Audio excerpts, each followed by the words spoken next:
On this edition of Lakeville City Limits, we take a look at an environmental project happening in the city to help keep our waters clean. Next, I talk with Community and Economic Development Director Dave Olson about building activity here in the city. And finally, we take a look back at how people would travel to and from Lakeville. Hello, I'm City Administrator Steve Melke. Welcome to City Limits, Lakeville's public information program. Up first on today's show, we head outside for another edition of Nature Connections.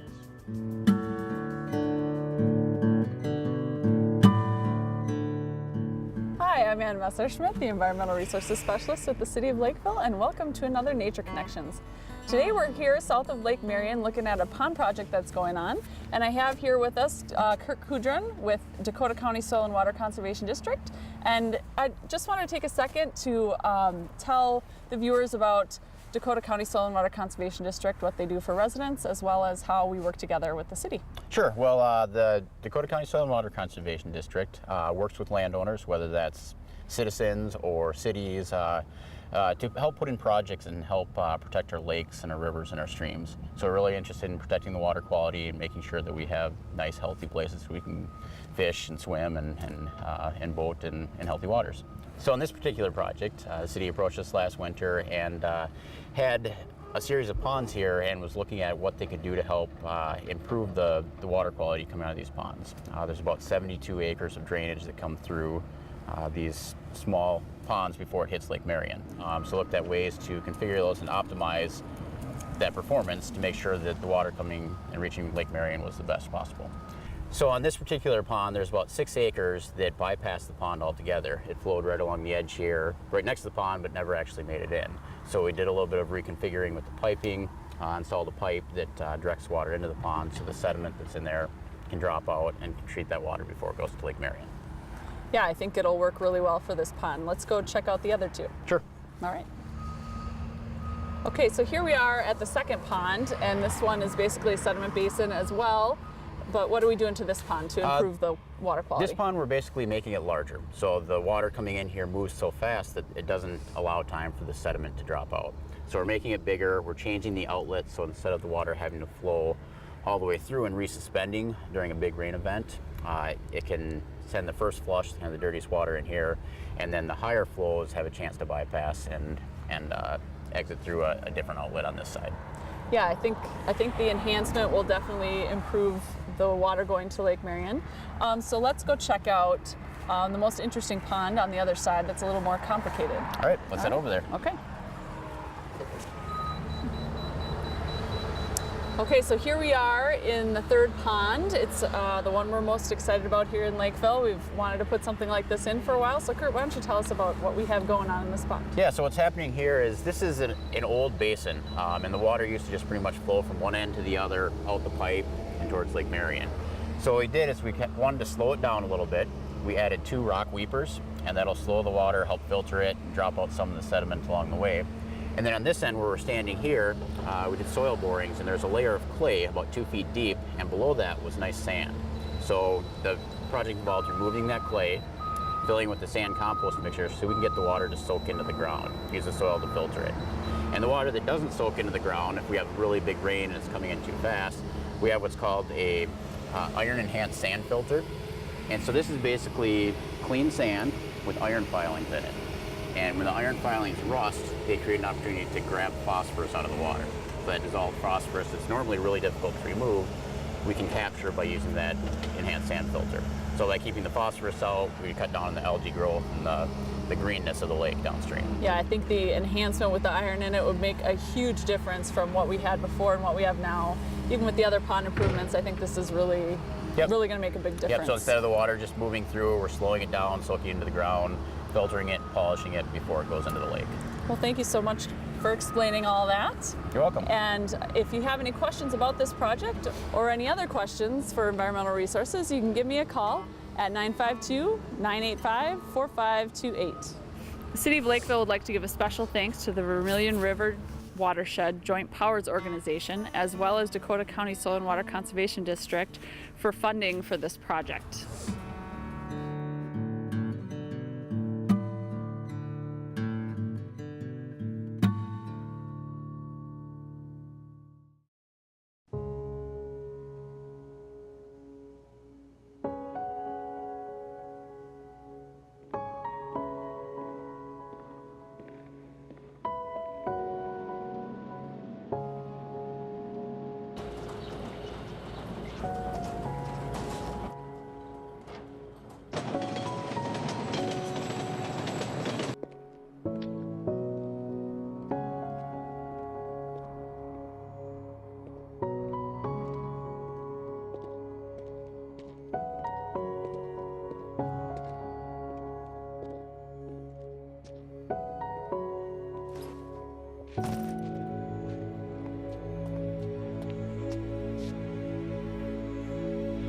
Welcome home, man.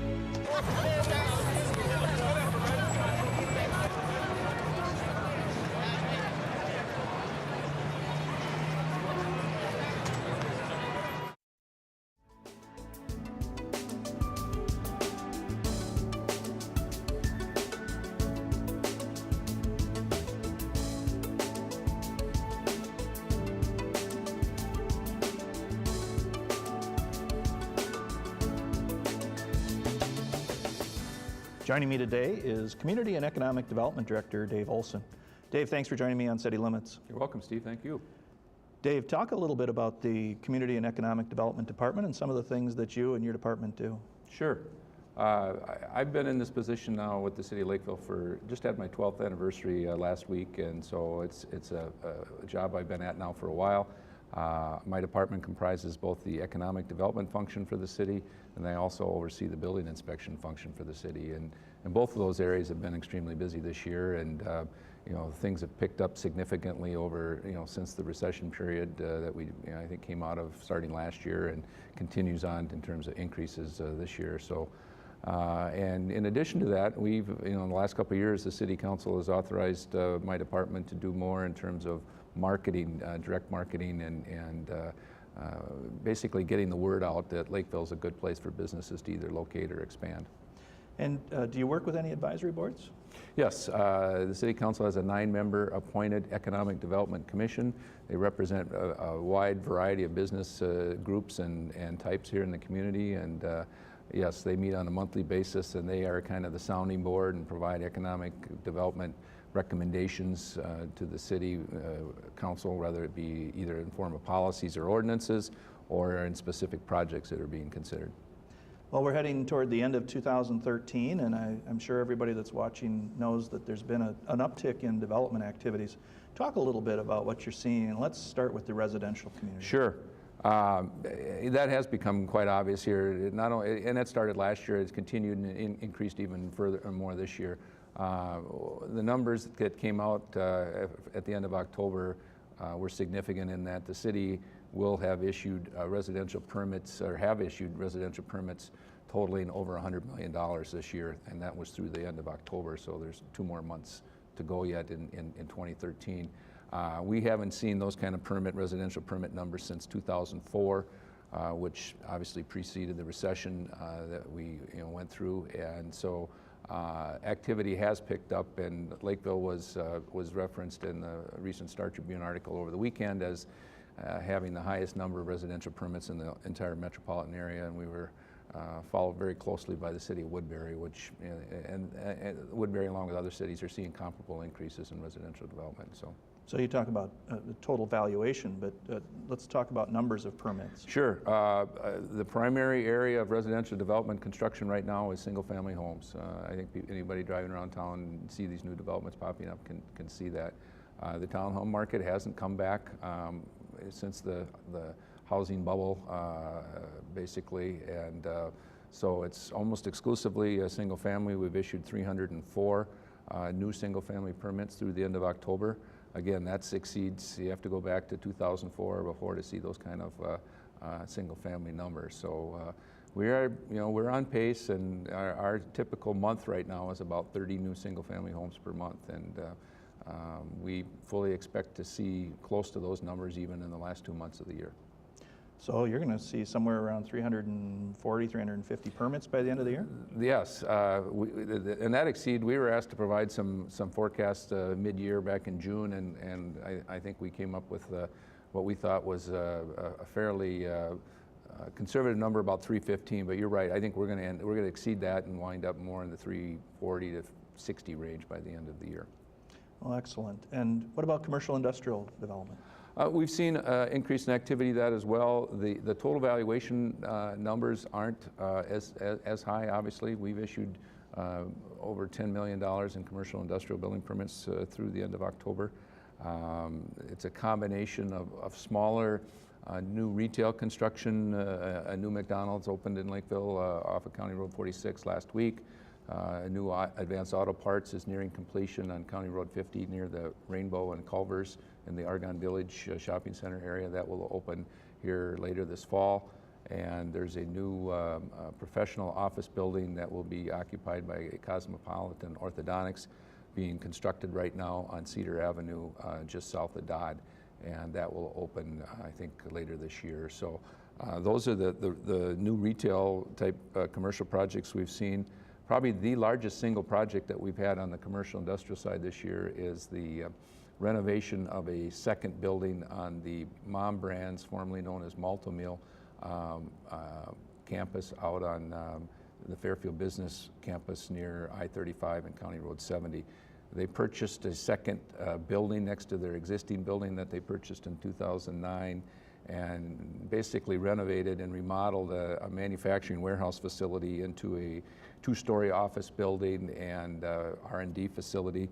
That gives them a total of 163,000 square feet split between two buildings in Lakeville, and approximately 300 employees in Lakeville now. They moved their corporate headquarters to here earlier this fall.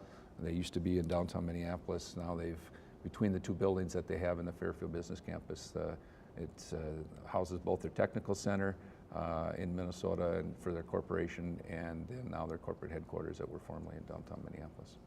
Well, that covers two of the sectors, the residential and commercial, but what about the industrial sector? We've seen an increase in activity there as well. A project that just was completed in the last couple of weeks is a expansion of a high-performance automotive component manufacturer that's been in Lakeville for quite a number of years, a company called QA1. They manufacture high-performance suspension parts for the automotive industry, particularly automotive racing industry. And they purchased a second building in Air Lake Industrial Park recently and expanded that new second building by adding a 17,000 square foot addition earlier this year. That building was just completed in the last 30 days. And the other expansions that we've seen in the park consist of existing businesses either purchasing or leasing additional space in the park. As a result of the recession, some buildings became available in the park, and fortunately, we've seen existing businesses, or in some cases new businesses, come in and either purchase or lease a lot of that space. There aren't large existing buildings left to any great degree in the industrial park. In the last 2.5 years, we've seen over 1 million square feet of existing building either purchased or leased by new or expanding companies in Lakeville, which is just good news. And by absorbing that existing inventory, I think it positions Lakeville to see more in terms of new construction for additions or new businesses in the industrial park here in the next year or two, just based on the fact that there isn't that much existing space available anymore. Well, that's a good overview of what's been happening in the last year or two and comparisons. Let's project forward a little bit. What do you think might be happening in 2014? Well, all indications are touch base on the residential side again. We are seeing a significant increase in the developers bringing in new subdivisions this year, and that sets the stage. It's usually about a year after a subdivision is approved, depending on when time of year it's approved, to when they actually start building new homes in that subdivision. But a number of new subdivisions were built out this fall, and they'll be positioned to have houses start being constructed in the spring. We expect the numbers, the permit numbers for residential units to continue in 2014. All of the regional and national forecasts indicate that the construction activity is going to remain high for the coming year. So we fully expect to see that 300 to 350, if not a little higher, residential, particularly single-family permit activity to continue in 2014. On the commercial industrial side, we are working with potential developers on several industrial park projects right now that if they are decided to be pursued by the companies that are looking at those projects, could involve significant construction in the industrial park of new buildings in 2014, and we're working on at least two of those projects currently. I know for a lot of folks, retail is an important component. Do you see in 2014 any new retail coming? We do. It was a year ago, almost a year and a month ago, when the new Walmart store opened west of I-35 down by County Road 70. We expect to see some smaller retail in that area that typically likes to be in closer proximity to a big box retail. Regionally and in this market anyway, there's not a lot of new activity on big box retail, so I don't know if we'll see that, but I fully expect we'll see more of the smaller type of either freestanding or multi-tenant type commercial buildings being considered in 2014 as well. Well, Dave, I want to thank you for joining me. Obviously, with that uptick in development, your staff, especially your building inspection staff, must be very busy. We are, and that's a good situation. Obviously, there was a couple of years where activity wasn't nearly this strong, but it has certainly picked up in all sectors in the last year, in 2012 as well as this year, and we hope that continues in 2014. Well, on behalf of the residents, thank you, Dave, for your work in helping develop the city of Lakeville, and thanks for joining me here on City Limits. You're welcome. Did you know that you can recycle your holiday lights for free? Now through January 31st, drop off your lights at Lakeville City Hall or any Lakeville Liquors location for them to be recycled. More information on this Holiday Lights recycling program can be found on the city's website.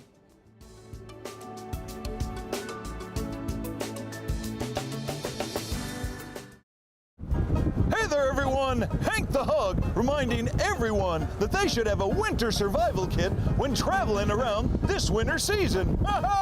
That kit should include items to help your vehicle get unstuck, items to keep you warm and fed should you get stranded, and a first aid kit with a flashlight for medical emergencies. Hey folks, we can't stop the winter weather, but we can make sure we're ready for it. It smells like bacon in here. Must be me sweating.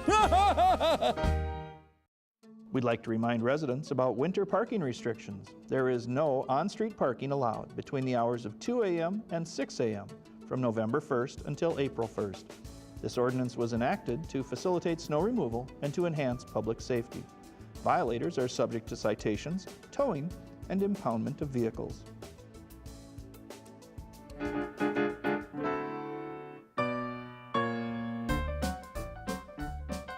Railroads provided the transportation necessary to support business such as the creameries in Lakeville and travel to and from popular Lakeville destinations such as Waxelbaum's Resort and Antlers Park.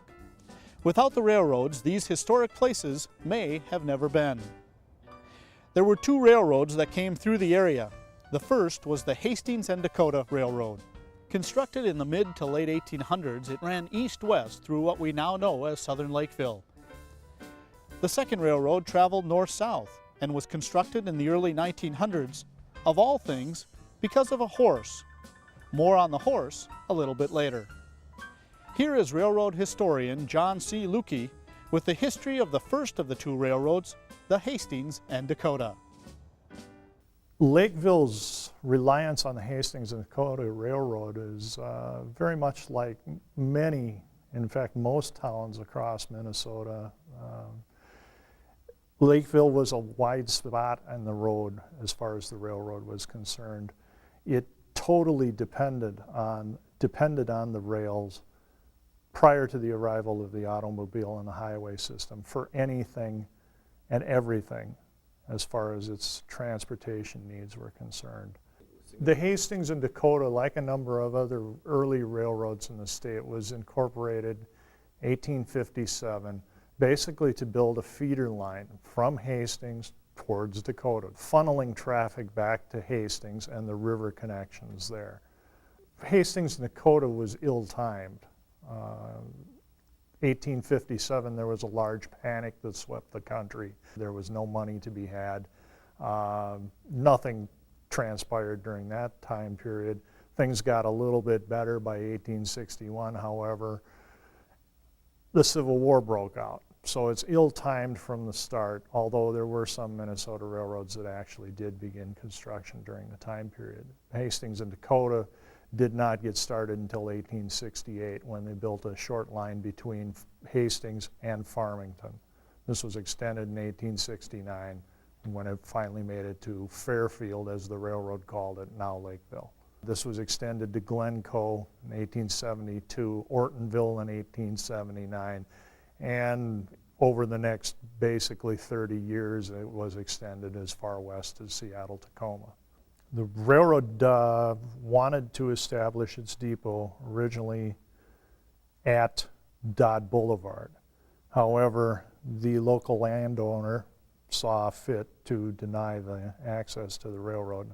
That's not uncommon in the early construction period. The railroad decided, well, we're not going to meet his demands, we'll move it further east and establish Lakeville around that station. The Hastings and Dakota was taken over by the Milwaukee Road in 1880. The name itself lasted for quite a bit longer. It referred to the division, that section of the railroad that took in the old Hastings and Dakota line. The line was built like all other railroads in the time period to serve transportation needs, and that was passenger and everything else. In the pre-automobile era, everything and everybody basically traveled by rail. If you were going from some place to another place, if you were shipping, the only way to do it was by rail. You really had no other choice for long distance, heavy tonnage transportation at the time. 2 to 3 passenger trains each way daily, except Sunday. Sunday service was general throughout the 1880s and 90s. In fact, there was somewhat of a taboo about Sunday operation of trains early on in Minnesota. As far as freight trains, 1 or 2 each way daily, regularly scheduled, would be pretty common with a number of extras. For freight traffic, express traffic, any merchants in the area would be getting their hard goods from the rails. Shipments in and out would include just about anything and everything imaginable. Anything from a hardware or dry goods store to produce in and outbound. Mail and newspapers were vital in the pre-radio days. They're a major part of the paying end of passenger trains and absolutely vital to the communities along the route. Big changes took place about the turn of the century, about the time that the automobile shows up. By 1903, this line is already to mixed service.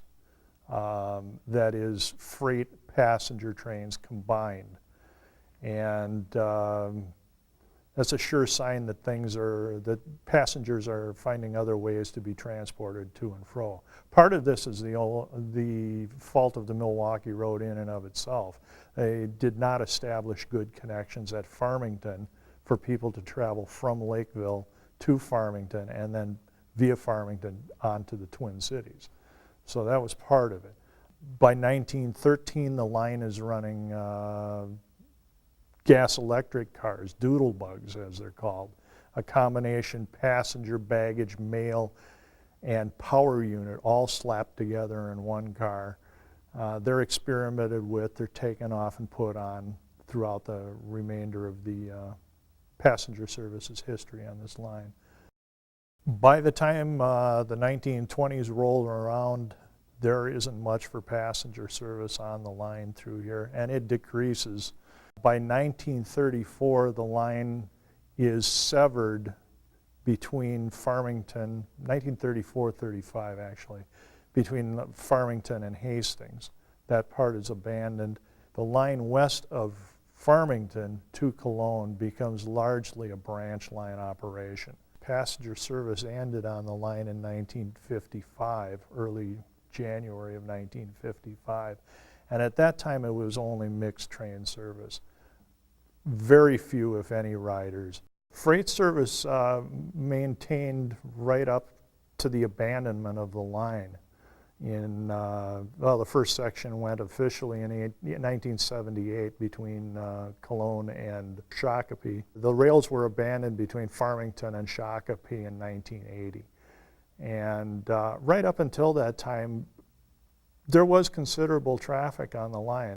I photographed trains coming out of Farmington with 40, 50, 60 cars on them right up until the mid-1970s. So traffic was substantial, a lot of it going to the various grain mills and such at Shakopee.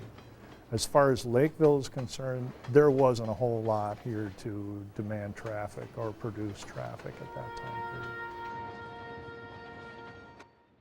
After the Hastings and Dakota rail line was abandoned, the majority of the Lakeville property was converted to bike trails.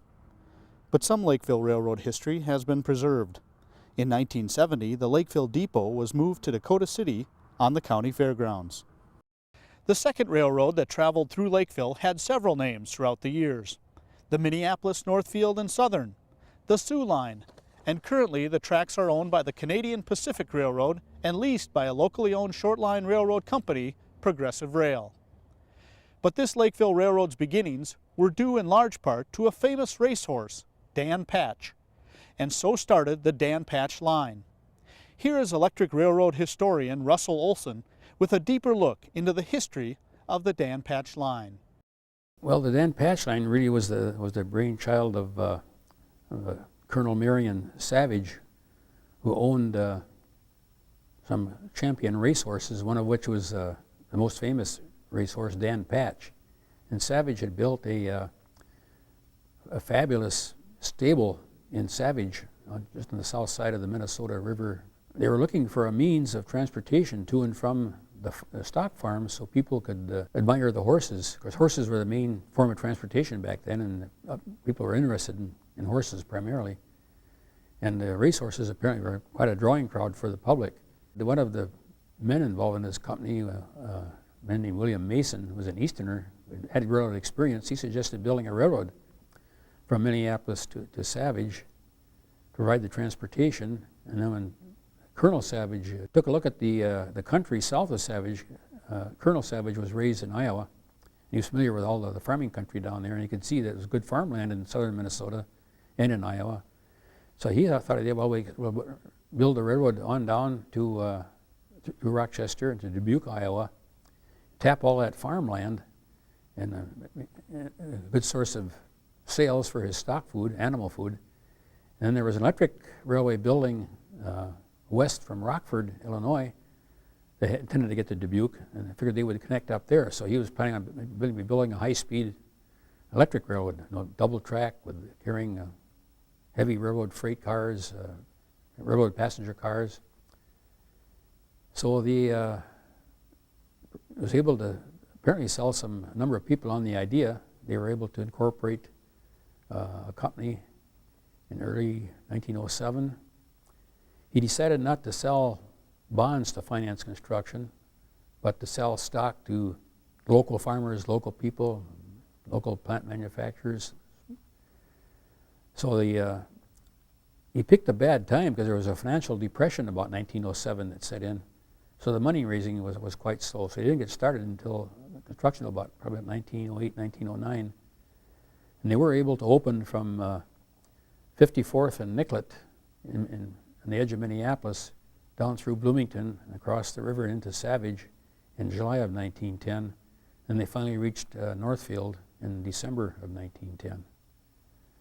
They were building or grading the roadbed south of Northfield, got as far as Faribault, and then ran into a snag in that the city would not let them build through the city itself. So there were 3 railroads in Faribault already, so they didn't need a 4th.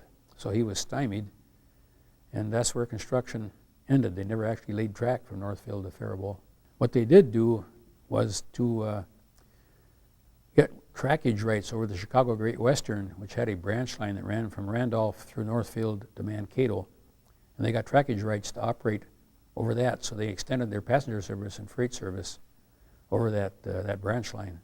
What's unusual for him is that he ran short of money by just selling stock to all these people. That he couldn't really get enough to afford making the line electrified, so he chose gasoline electric power.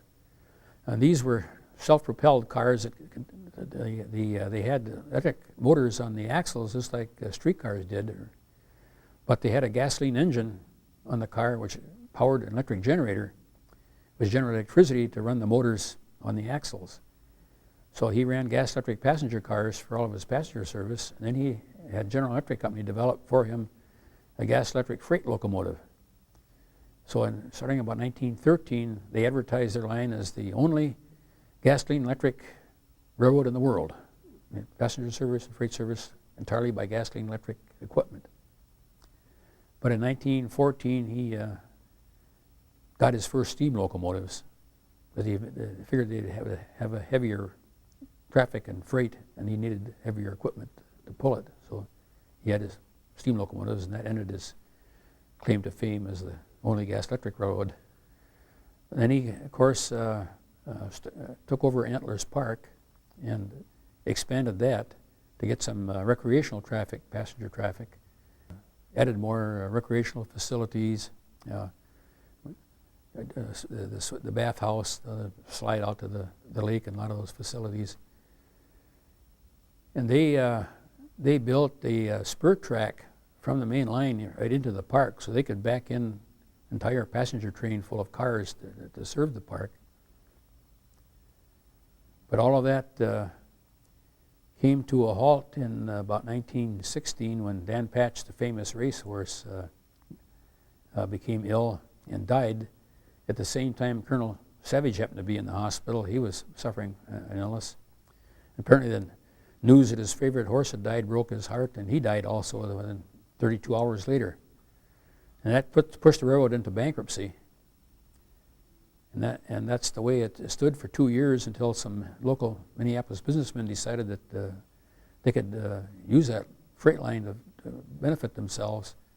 So they formed the Minneapolis, Northfield, and Southern Railway and bought that line at auction from the bankruptcy court.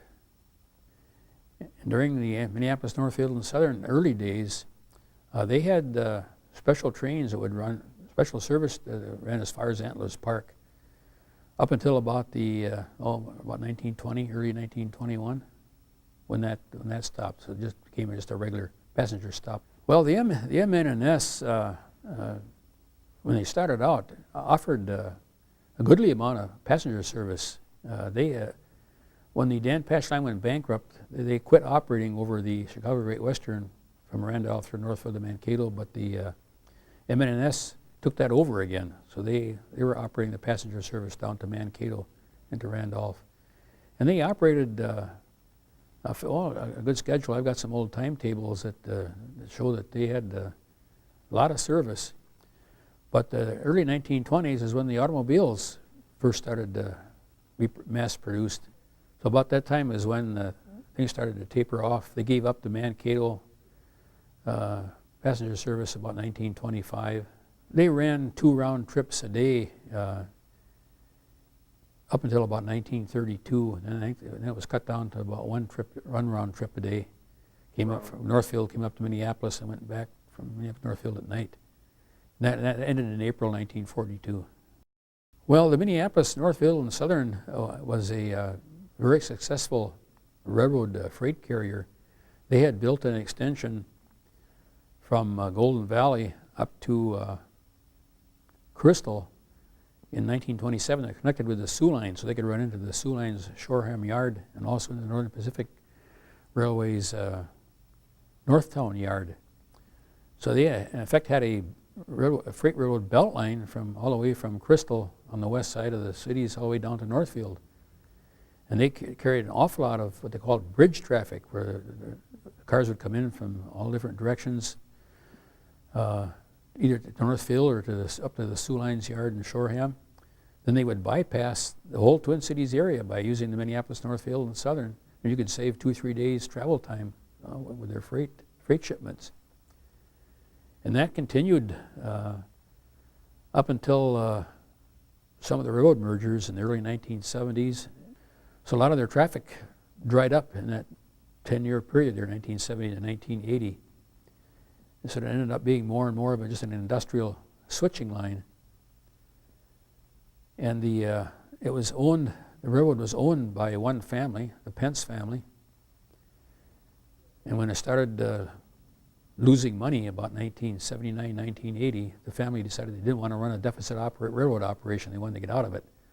So the Sioux Line Railway bought the MN&S in early 1982. and was actually merged into the Soo Line Railway in 1985, not really affected in its separate existence. I think the Soo Line gave up operating over the Minnesota River Bridge about somewhere in 1986, so that all of the traffic then for the Air Lake Industrial Park at Lakeville came up from Northfield, and the section then from Lakeville to Savage was no longer used. The track remained intact, but there was no longer any service. Short line railroads have taken over a lot of the so-called unproductive trackage from the mainline railroads and have developed traffic on their own that made them profitable. One of the notable ones in our area here is Progressive Rail Incorporated, which took over or bought the Air Lake Industrial Park trackage from the Soo Line, or Canadian Pacific Railway. I believe it was 1999, and they have developed a very extensive additional freight business there, adding spur tracks, adding businesses, transloading facilities. The Soo Line, Canadian Pacific, served them from Northfield. The traffic would end up in Northfield, in the Northfield yards, and the Canadian Pacific would bring it up to Lakeville. But in the last 2 years, Progressive Rail has leased the trackage from Lakeville to Northfield, and also the Northfield yard. So they do all the switching now in the Northfield yard, and they do carry all their own train loads of cars from Northfield to Lakeville.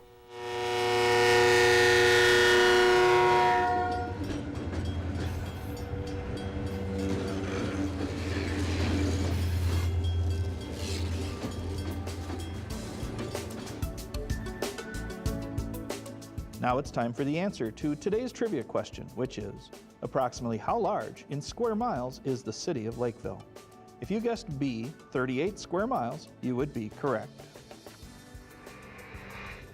Here's a look at some of the upcoming public meetings that you can attend at City Hall. The Economic Development Commission will be meeting on Tuesday, November 26th at 4:30 p.m. The City Council will hold its meeting on Monday, December 2nd at 7 p.m. The Parks, Recreation, and Natural Resources Committee will be meeting on Wednesday, December 4th at 6 p.m. And the Planning Commission will be meeting on Thursday, December 5th at 6 p.m. For more information on government meetings and the role of our boards and commissions, visit the city website at www.lakevillemn.gov. That's it for this edition of Lakeville City Limits. Thanks for watching. If you experience a problem with your cable TV service here in Lakeville, you should first contact Charter Communications at 1-800-581-0081. If you do not receive a satisfactory response, you can call the city at 985-4407 and we will assist you in resolving your problem.